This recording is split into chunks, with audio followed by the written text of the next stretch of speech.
चुनाव हो और उसमें सियासी कोई हलचल ना आए, कोई बड़ा टर्निंग पॉइंट ना आए, ऐसा हो नहीं सकता है। चुनाव प्रचार का आखिरी दिन है और आज दो बड़े नेता हरियाणा की राजनीति के, मैं कहूँगा कि दो बड़े दिग्गज एक मंच पर नजर आए। कयास पहले से थे, लेकिन आज आधिकारिक रूप से घोषणा हो गई। अभय सिंह चौटाला को समर्थन देते नजर आए अशोक तंवर, दिग्गज नेता हैं। बातचीत करेंगे कि ऐसी कौन सी चीज़ें उनको लगा कि इन तमाम जो कैंडिडेट्स हैं उनको छोड़ते हुए अभय सिंह का समर्थन करना चाहिए, जबकि वो कांग्रेस के बतौर प्रदेश अध्यक्ष होते हुए उनके खिलाफ ही अपनी राजनीति करते हुए नजर आए थे। अशोक जी, जिनके खिलाफ लगातार आप बोले, आज उनके साथ मंच साझा करते हुए आप आए, प्रेस कॉन्फ्रेंस आप करते हुए नजर आए। हम तो किसानों के लिए उनके साथ आए। किसान मजदूर गरीब की लड़ाई इस देश को, प्रदेश को, हमारे हरियाणा के भाईचारे को बचाने की लड़ाई है। और आप देख रहे हैं कि भारतीय जनता पार्टी किस तानाशाही रवैये के साथ कैसे वो आज लगी हुई है कुचलने में। लखीमपुर खीरी में लोग कुचल दिए, कहीं और जहाँ जिस तरीके से भी दमन कर सकते हैं उनकी दमनकारी नीतियाँ जारी हैं। ऐसा लगता है कि चुनाव हरियाणा के इलाहाबाद में नहीं, चुनाव कश्मीर में हो रहा है। हालात ये खुद इन्होंने बनाए हैं। ऐसी भी क्या मजबूरी सरकार की कि इतने इतने लोकतंत्र है, लोकतंत्र में तो लोगों का साथ चाहिए, पुलिस का साथ और ये सुरक्षा बलों का साथ होना चाहिए। अगर आपने अच्छे काम किए तो लोग दिल निकाल करके आपके साथ वो रख देते हैं, आपके साथ चलते हैं, आपको मजबूती देते हैं। तो जहाँ तक विरोधी होने का, हमने तो जहाँ मजबूती से लड़ाई लड़ते हैं उस समय वैसी परिस्थिति थी। और मैं समझता हूँ कि आज जिस व्यक्ति ने किसानों के लिए त्याग किया है, ये मैसेज जो है किसानों का जाना है। अशोक तंवर इनेलो का मैसेज नहीं जाना, ये ना अपना भारत मोर्चा का जाना। यहाँ सीधा सीधा मैसेज जाएगा कि किसानों की जो लड़ाई है, आवाज़ है, वो दबी है या बुलंद हुई है। और मुझे लगता है कि बुलंद होगी। किसान ही इसको मान लिया जाए या फिर कांग्रेस को आप छोड़ करके आए थे, बीजेपी सत्ता में है, उसके खिलाफ लड़ाई लड़ेंगे तो सियासी ज़मीन बनेगी। सियासी ज़मीन में एक कोलैबोरेशन का आगे का अंदेशा हम लोग मान लें, क्योंकि वो भी सियासत के खिलाफ और कांग्रेस के खिलाफ हैं, आप भी उसी तरीके से हैं। कांग्रेस तो ना देश में बची ना प्रदेश में बची, ये तो हमारी मेहनत थी जिसकी वजह से यहाँ आके खड़े हुए। 4 दिन पहले तो वो उन्होंने मामला संभाला था, उन्होंने तो बल्कि जो हमने किया हुआ था वो मलियामेट किया है, सरकार खोने का काम किया। तो इसलिए कांग्रेस तो कॉम्प्रोमाइज्ड है, कमज़ोर नेतृत्व तो उनके पास है प्रदेश में भी, और मैं समझता हूँ कि ओवरऑल भी अगर हम देखें, और इसी कारण लगातार रसातल पर जारी है।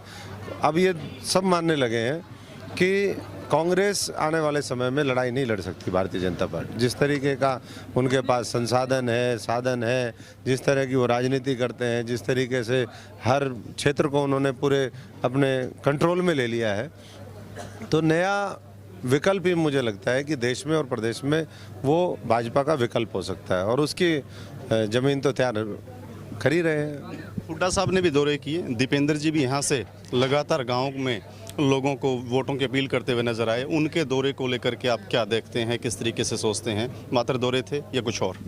अपील का असर देख लेना। अपील तो वो अपने दोस्त के लिए करके गए। एक दोस्त को राज्यसभा में पहुंचवाया था आज से 5-6 साल पहले, और एक दोस्त को जो है उनकी कोशिश है, लेकिन जनता के सामने वो कहीं नहीं टिक पाएंगे। और पता चल जाएगा कि कितना जनाधार है और कितना 10 साल में काम किया। 10 साल उनके और 7 साल इनके, 17 साल में इलाहाबाद की जनता तय करेगी कि 17 साल में दोनों ने मिलकर के कितना लूटा है, किसान मजदूर गरीब को कितना कमज़ोर किया है, इस हरियाणा के भाईचारे को तार तार किया है। तो सब समझ में आ जाएगा। दोस्त तो दोनों को बताया है उन्होंने, गोपाल कांडा को भी दोस्त बताया और अभय सिंह को भी। फिर किस दोस्त को मजबूत करके गए? दोस्त तो एक ही होता है, कहने के लिए वो एक नाम और जोड़ दिया होगा, इशारा तो दोस्तों का सबको पता है। जो भाजपा का दोस्त है वही उनका दोस्त है, उसके अलावा उसके तो सारे दुश्मन हैं। कांग्रेस में तो दुश्मन ही दुश्मन है उनके, और वो मानते भी यही है, दूसरों से साठगांठ और अपनों के ऊपर वार। इसीलिए कांग्रेस का ये हाल है। अपना भारत मोर्चा जो आपका है, किसान जैसे बोलते हैं, इसका पक्का मोर्चा, पॉलिटिकली पक्का मोर्चा कब तक लग जाएगा और क्या उसकी भूमिका हरियाणा की सियासत में रहेगी?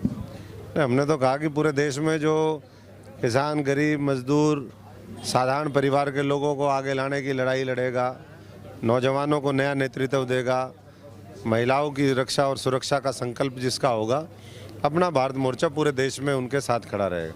और हम तो पूरे देश में इसके विस्तार को लेकर के लगे हुए हैं। हमने पहले भी कहा कि हमने पार्टियां तो बहुत देख ली, ये पक्के वाला मोर्चा है और मोर्चा जहाँ लग जाता है ना वो मोर्चा फिर मोर्चा ही होता है। और मोर्चा दुष्ट, पापी, दुराचारी, भ्रष्टाचारी, अत्याचारी, उनका सफाया करके फिर जो है चैन से बैठेगा।